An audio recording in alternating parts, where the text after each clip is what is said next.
Well, joining us tonight is Stefan Molyneux. Now, he has a philosophy website, freedomainradio.com, where he gets 3 to 4 million downloads a month. Now, that may sound like a lot for a philosophy site, but once you hear what he has to say, you'll understand why people are going there and listening to him. Very compelling speaker, Stefan Molyneux. Welcome, Mr. Molyneux. Thank you very much. Thank you so much. I really enjoyed your conversation with Alex, and you've talked about a lot of different issues. You talked about guns, but I don't want to belabor that. We've got a lot of things we want to talk about. Bitcoin, drug war, the war on men, and where you see the future of America going. But I do want to talk about this article that just came out today on InfoWars about what's happening in Canada.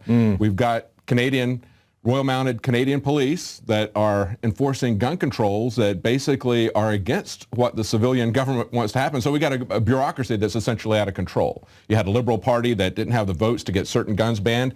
The Mounties did it anyway. When the minister in charge said you can't do that, the next day they banned other guns. So they're basically not accountable to any elected leadership as they're supposedly. What's your comments on that? Well, I think it's highly instructive. You know, it helps people to understand that the voting part of democracy is kind of a sham. Like they have a particular agenda and they will try to put it to a vote. And there are times when it's very obvious and in public they're constrained by the results of that vote.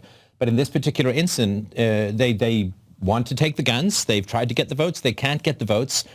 So they're going to take them anyway. And so I would assume it's sort of related to three things. The first, of course, is that, as I talked about with Alex, gun control imperatives go up extraordinarily high when governments are about to run out of money, because there's a huge number of dependent people dependent on the state. I think in America, like half of the population is to some degree dependent on the state for its continued economic survival. And in a country like America, where there's 40% of people have $500 or less in savings, you know, they really are living paycheck to paycheck. If that check doesn't come, or if it's been inflated to the point where they can't buy anything with it of any substance, then you get rebellion. And so governments want to take guns much more dangerous than pitchforks. Absolutely, yeah. No, pitchforks, you know, you can go back behind your gated community, but, you know, you got to emerge sometimes to interact with the sheeple. So I would say that this is a trial balloon that's going up. They're trying to see what extra legal stuff they can get away with. If there's a strong pushback, you know, then they'll wait and regroup and try again in some other way. But if they get away with it, then it's going to embolden them to continue doing what governments do, which is spread like a tumor until they take over the body politic. Yes. So I would assume But it's kind of like, isn't it, what we see going on in America, where Obama says, I've got a pen, I've got a phone, this is going to be a year of action, I'm going to do what I want. We see the government in both America and Canada essentially breaking away from the structure that they're supposedly bound by, don't we? I mean, I think they're being more open about it. I mean, I think it's always been the case. I mean, life, liberty, and property was the original founder's vision, and then, you know, George Washington riding down with a whole bunch of troops to, you know, the Pennsylvania whiskey. People didn't want to pay the Pennsylvania whiskey tax. He just rides down with the troops and goes and takes it by force. So I think it's always been a function. There's a lot of verbal dressing to government, right? A lot of verbiage that goes on in government where it's like the icing on a very, very bad sandwich. You know, you still have to eat the sandwich, but they'll put all these florid words on it and so on. I think that's really falling away now. I think in that sense, isn't Obama really is transparent? He promised to be transparent, but now he is a transparent, power-mad dictator. Yeah, they are. And we can see him for what he is. He's not even pretending that he's not using the IRS on his political enemies as all the other presidents have pretended. Yeah. He gets caught doing it and he just doubles down and keeps doing it. Yeah, I mean, what's delightful is that the gun of the government always goes off at night, but at least it's taken off the silencer. I mean, you can hear it at least now, right? So I think that's, you know, it's positive. There's an old Confucian saying which says the beginning of wisdom is to call things by their proper names. And the name of the state used to be force. And everybody knew that. And George Washington said, you know, that its government is not reason, it's not eloquence, it's force. And because governments have been so dangerous throughout human history, huge revolutions were fought throughout the Western world, from the Enlightenment through the Renaissance, to constrain the power of the government. And in some countries, the aristocracy was gotten rid of entirely. In other countries, it was very much, its power was minimized, as in England. And in countries like Russia, I mean, they got rid of the aristocracy and replaced it with a communist dictatorship. Oops. Left turn.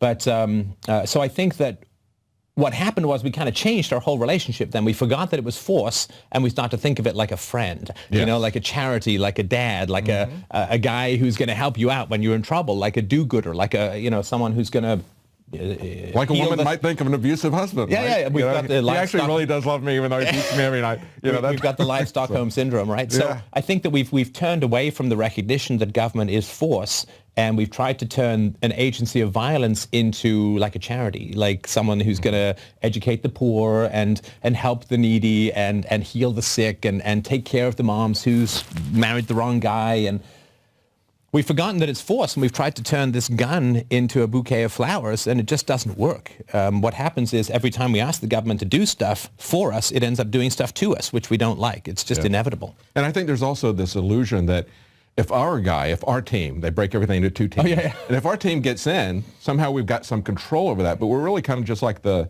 kids in a shopping cart where they give them a steering wheel that doesn't connect to anything, so it keeps them busy. I mean, that's kind of what the elections are. And people are really slow to come to that. The Republicans are slow to realize that when their guy gets in, they don't have any control over him. He still does a lot of the same stuff the other guy did. And most of the Democrats aren't aware of the fact that, are still not waking up or responding to the fact that even though they thought he was going to do all these Democrat things, he's now doing everything that they hated, everything that he said he was not going to do. So they have no control over everything him. they hate when a Republican does it. That's right. And Everything. The magic, it's like, there's this rapture where people are supposed to be taken up and vanish in their cars, they're driving, and you can get, it's like that's the whole anti-war movement since Obama came in. Whoosh, they just got beamed up, like get spirited away by, I guess, ideological prejudice. But yeah, it is. I mean, I've sort of pointed out that it doesn't really matter the hood ornament on the car that runs you over, and the president is really just a hood ornament that's supposed to distract you from the real power, which is in the bureaucracy and in the unions and in the military-industrial, the welfare-warfare complex, right? All of the people you never get to vote for. Or the central bank, which brings us to why you're here, Bitcoin, right? Yeah. So we've seen a lot of troubling news about Bitcoin. We see Mt. Gox going bankrupt. We see another couple of small exchanges just this week. It was Flexcoin, Polyno. One of them is going out of business. Flexcoin is going out of business. Polyno has lost 12% of its users' coins. We see Fortress Investment Group now, because of the price of Bitcoin going down, they're taking a loss. We saw a scandal with Sheep Marketplace back in December. What is your take on Bitcoin? Where is it now, and what's your take on the larger issue as to the hope of the future of getting away from central banks?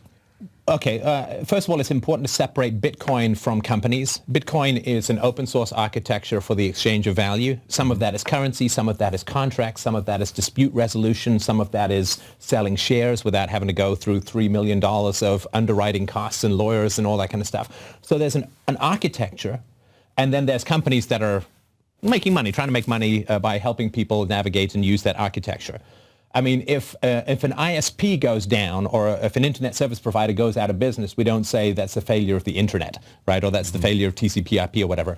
So Mt. Gox and Mt. Gox and all of these other companies that have had problems, it's not Bitcoin that is the problem. It's people who are making money. Like if a company goes out of business, it's not a problem with the free market. That's actually the point of the free market is the moral hazard. You can go out of business. Yes. So the fact that companies have gone out of business, I think, signals the strength of Bitcoin. I know that sounds kind of weird. That is interesting. Hold that thought. We're going to be right back. We need to close the show. Well, that's it for our regular scheduled program, but we're going to continue this interview on the other side. We're going to hear the rest of what Stefan thinks about Bitcoin, as well as many other subjects. Stay tuned. Well, welcome back. We were just talking about Bitcoin, and that's what Stefan Molyneux is here about. And you were just saying that you thought that the strength of Bitcoin was the fact that bad actors could be taken out of business. Continue with that. Okay, so let's compare Bitcoin to central banking, right? I mean, there's no such thing as too big to fail in Bitcoin. Isn't that wonderful? I mean, one of the creative destruction elements of the free market is less competent or less moral people or less hardworking people are supposed to have the resources go away from them and go towards more competent, more moral, or harder working people. That's the reallocation of resources in the free market from the less able to the more able is how we get economic growth, fundamentally. So with Bitcoin, people think that somehow the architecture has failed because companies have failed, which is like saying the free market fails if companies go out of business. No. The free market succeeds when companies go out of business because it releases resources, however painful it is for the individuals, and I sympathize with that. It releases resources to more competent people.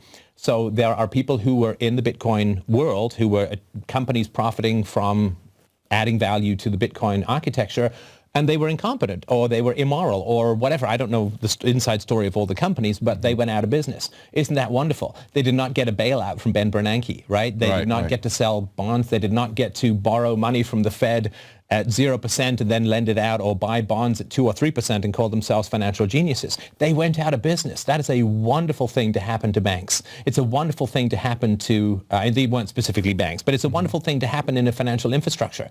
You know, if you look at some place like Japan, they've had these zombie banks going on and on with government subsidies for 20 years, and they've had a 20-year recession / depression that has been going on and on. There's no too big to fail in the Bitcoin universe. And if you don't do a good job, you don't satisfy your customers, you don't secure their money, then you will go out of business. And then resources will get reallocated and customers will go to more competent and better businesses. I think it's a great degree. If nobody failed in the Bitcoin universe, that would be catastrophic, I think, to the entire architecture. Oh, yeah. Well, you draw a distinction between the architecture and then the way it's implemented. And from what I understand, I don't follow it that closely. My son has followed it more closely than I have. And he thought... Isn't that the way? Yeah. You know? Yeah. He thought that Mt. Gox was... People were criticizing it because perhaps it wasn't waiting long enough for transactions to clear, and there were some issues like that. There may be fraud in the case of the sheep market, or let's see which one it was. But whether or not that's the case, how do people evaluate, though, in this kind of environment? It's difficult for people that are new to it to evaluate what the risks are. Well, we're not used to doing it. To be, right? I mean, ever since FDIC came in, right, the insurance, right? Don't have to worry about it. Yeah, I mean, hey, you know, my money is secure, assuming you don't have like $9 billion worth of sheep's heads in some vault somewhere. So we're just not used to doing it. And what you need to do is be an informed consumer, right? I mean, you know, if you're going to go buy gold from some guy, you're going to make sure it's not tungsten wrapped in gold or something like that. And so you need to do your research. You know, you need to be an informed consumer. This is lots of money that can be at play here, and you need to be careful with what you're doing. We're just not used to that because we've had this government umbrella of Fantasyland, no risk protection.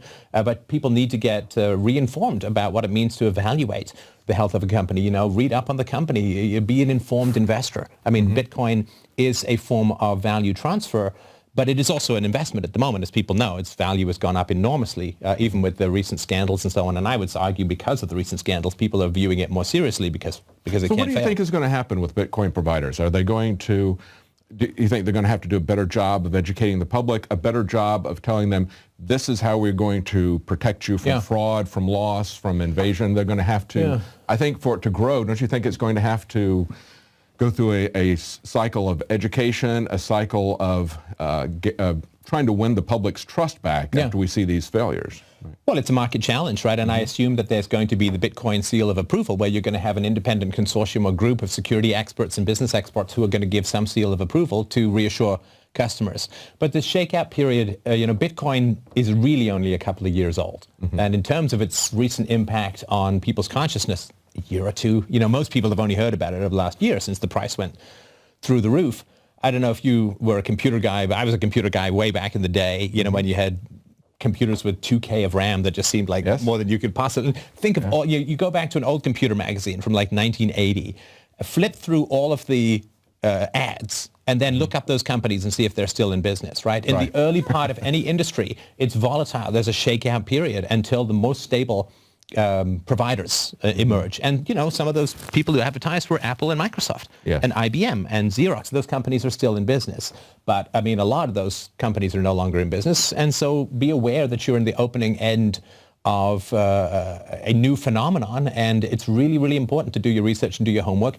Don't put all, I mean, my opinion, don't put all your eggs in one basket and be diversified and all that kind of stuff. And, you know, learn a little bit about what it is. We don't need to really think about banks, but we do need to think more about Bitcoin and listen to the experts. There were people warning about Mt. Gox early last year, you know, that its security measures may not be implemented the way that people want, that it was having issues with keeping everybody's coins, because basically people handed over their Bitcoins to this place to facilitate trading. So they gained a value, because you can keep your coins on your own computer. You can keep your coins in your memory. You can just remember your code, and you don't actually have to have physical coins. It has to be accessible anywhere, right? You can unplug your computer. You can write it down on a piece of paper. You can put it in a safety vault.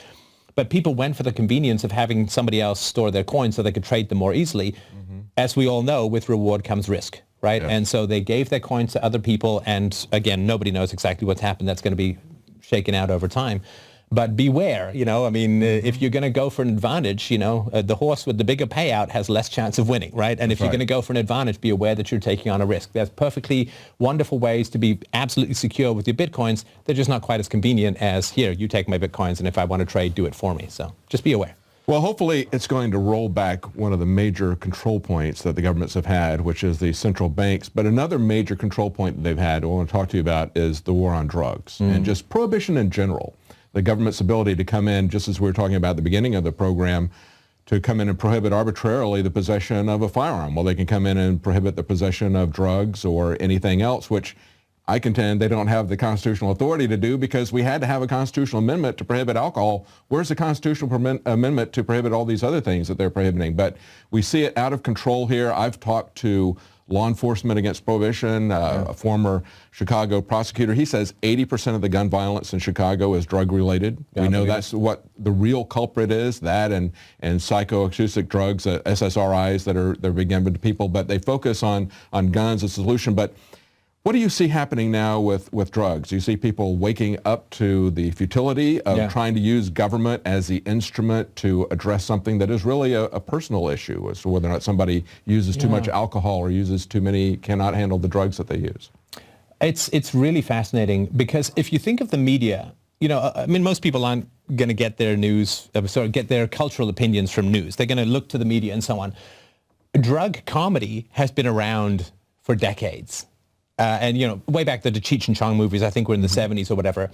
And the pursuit of drugs and so on has been a staple of comedy for teens for a long time, just as the pursuit of alcohol has been a staple. Now, there's no I strangle hobos comedies, because people recognize that going out and killing someone, you just can't make it funny, right? It's just a horrible, awful, evil thing to do. But there's been a very different perspective on drugs for as long back as I can remember, which is just, it's an indulgence. It's goofy, it's silly. Yes, some people get addicted, but people get addicted to anything. It doesn't mean you can't, right? I mean, Paul Walker was addicted to fast cars. It doesn't mean we close down NASCAR, right? Well, you're talking about the difference between vice and crime, isn't it? I mean, crime is essentially something you're doing to harm other people. Vice but I is like something Pink Floyd. A Dark Side of the Moon is a great album. They were not popping chiclets when they made that. Freddie Mercury starts taking cocaine and writes Bohemian Rhapsody. And I love that music. I don't take drugs myself. I haven't, but I'm not going to, Sgt. Pepper's is a great album. I can't say that anything that produced that beautiful music is necessarily a vice. It's not my vice. Maybe I have others, but that's not it. But I do think that the example of places like Portugal, which has decriminalized drugs for over 10 years now and has seen a 50% reduction in addiction and so on, everybody recognizes it doesn't work. It's been openly talked about now for several years. And things like The Wire, I don't know if you ever saw the show The Wire. So in The Wire, which was written by a former cop and a journalist, the police basically legalize drugs on their own initiative. They just say, look, here, you can go to this area and we're not going to prosecute you for any drug trading. Crime goes down and drug deaths go down and so on. It's so ridiculously profitable to get people addicted to drugs that people try to get people addicted to drugs. They give you free samples. They'll cook it up so strong that you have to come back for more. And as a lot of doctors and people who study brain chemistry have pointed out, a lot of drug use is self-medication for prior trauma in life, right? So there's a Canadian doctor, Gabor Mate, he's actually been on my show, who talks about all of the heroin addicts that he's treated, all of the women and some of the men were all raped as children. They all suffered extreme childhood sexual abuse. This produces two problems in the brain. One is a deficiency of motivational chemicals, and the other is a deficiency of basically happy, the stuff that makes you happy and content. And drugs both provide those, right? If you have deficiency of motivation chemicals, cocaine moves you to a more normal state of motivation.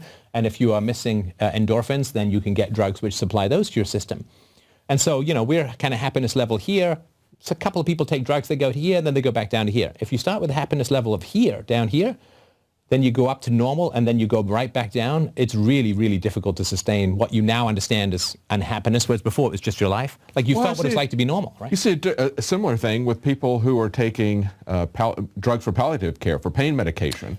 They don't get addicted to them like people who are on the outside at all. It's the same sort of thing that you're talking about. And that's one of the things that concerns me the most, is how people can turn their back on people who are taking chemotherapy and they can't keep anything down. They need marijuana. They need it whole as opposed to some pharmaceutically derived extract. They need it whole for it to work, and yet they turn their backs on these people. I remember an activist who basically was arrested by a judge, put in jail for this, had it withheld from him. He died in his own vomit. I mean, how do we justify that as a society, withholding that from people who need it for medical purposes, even if you don't understand that some people ought to be able to have the decision whether they want to use it recreationally or not. And if it gets to be a monkey on their back, there's other things other than a cop with a gun and a billy club that are better to help with that, right? Yeah, if somebody's self-medication has gone awry, Yes. you give them medical intervention. You give them methadone. Yes, it's a medical issue. It's a spiritual issue. Yeah. It's not a law enforcement issue.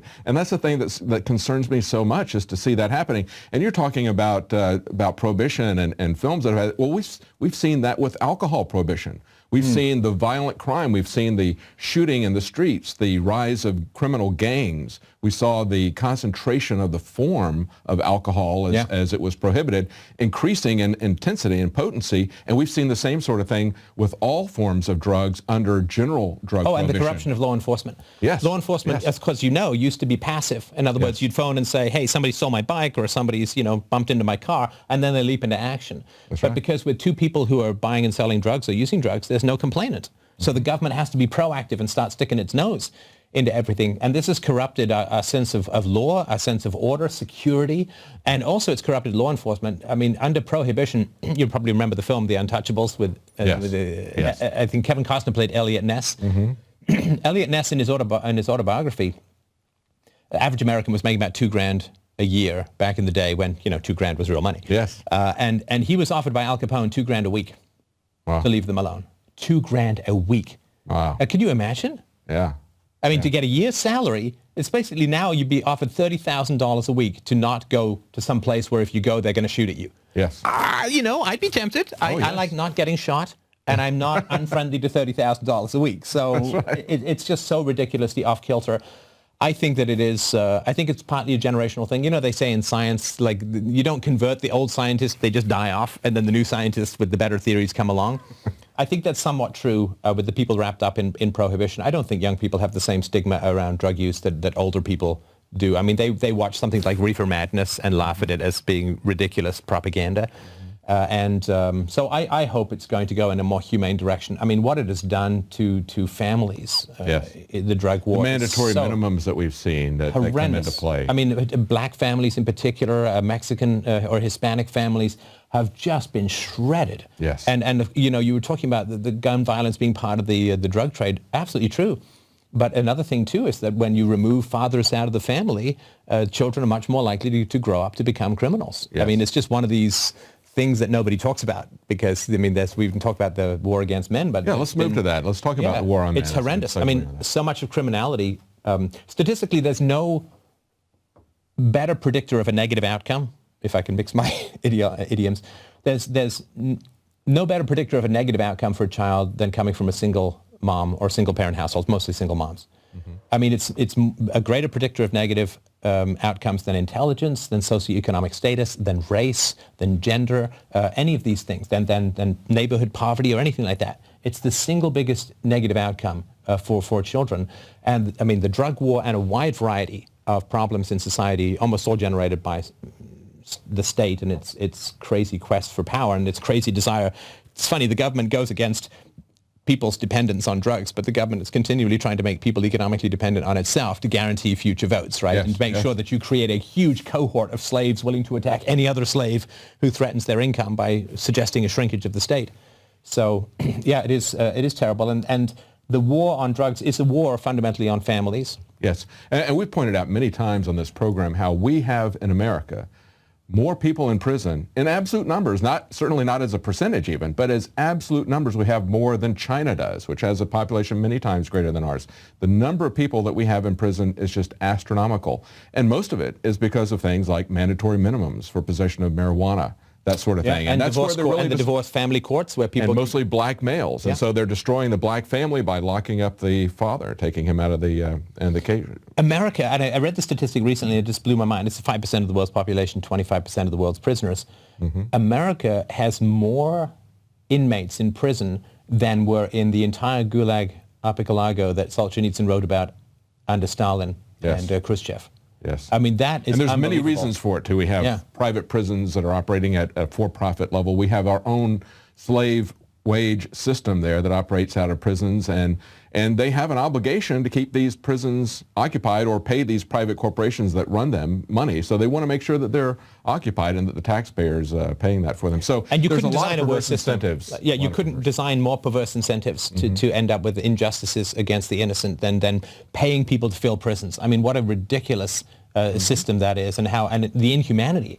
I mean, Amnesty International has visited particularly prisons in California and places where there's this ridiculous overcrowding. I mean, you couldn't legally keep animals in these kinds of cages, and people are being stuffed in there and left to rot. I mean, it's overcrowding. And when they started with the mandatory minimums under Reagan's war on drugs, they were letting violent criminals out on society so they could lock up peaceful people that were growing marijuana in their closet based on simply how much it was, not based on their threat to society, not based on anything in their past, simply because of the weight of the quantity of the marijuana that they were going, and they would let out rapists, murderers, people who were a real threat to society because they were not only overcrowded, they just simply couldn't fit them in, but they're still overcrowded. Yeah, I'd rather live in a neighborhood where somebody might overindulge in my Doritos bowl than somebody who might stab or kill me or steal from me or something like that. I'll take my chance with the stoners because they're probably not even going to get outside. They're too busy watching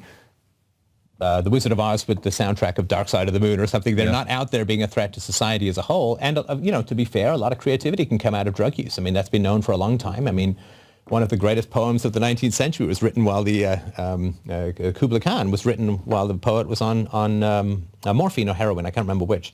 But yeah, we've had a lot of creativity that's come out of it. I like it when people are creative without it, but yeah. I mean, the government has gotten very creative with the police state, with the militarized police state because of the war on drugs. Yeah. I think that's it's a war you can't win, right? I mean, you always, it's like 1984. You always want the war you can't win. Yes. And that every time you escalate the war, you escalate the problem. That's a perfect recipe for governments, right? I mean, if you want to get a rapist out of a community, you arrest the guy, you throw him in jail. Hey, problem is solved. No more rape. But if every time you try and pursue a solution, you exacerbate the problem, that's a perfect upward escalation of state power. So the war on drugs is fantastic. Also, of course, you can grow marijuana at home, right? I mean, tobacco and wine is much harder to grow and make at home, right? But one of the reasons is that, tobacco is legal because tobacco lobbyists give huge amounts of money to the government. Yes. I mean, marijuana you just grow at home, so there's no lobby, no concentrated economic power that drives government policy on this area. Well, marijuana is a competitor to a lot of businesses. It's a weed. In terms of even hemp, which has no psychoacoustic properties, it's a competitor to the clothing industry, it's a competitor to pharmaceuticals. That has a lot to do with its being banned. But the government gets very, very creative, and I've seen this for 20 years. They've created things like SWAT teams, but they've also created these legal fictions where they would charge an inanimate object with a crime, confiscate it. Oh, and, you mean the seizures? Charge the plane, the U.S. government versus this plane or versus $9,000 in cash. I mean, they actually did that kind of stuff all the time here, and they've been doing it for the last couple of decades. Now they're moving all of that into the war on terrorism. That's I get this really image of like a Nuremberg trials with a tank.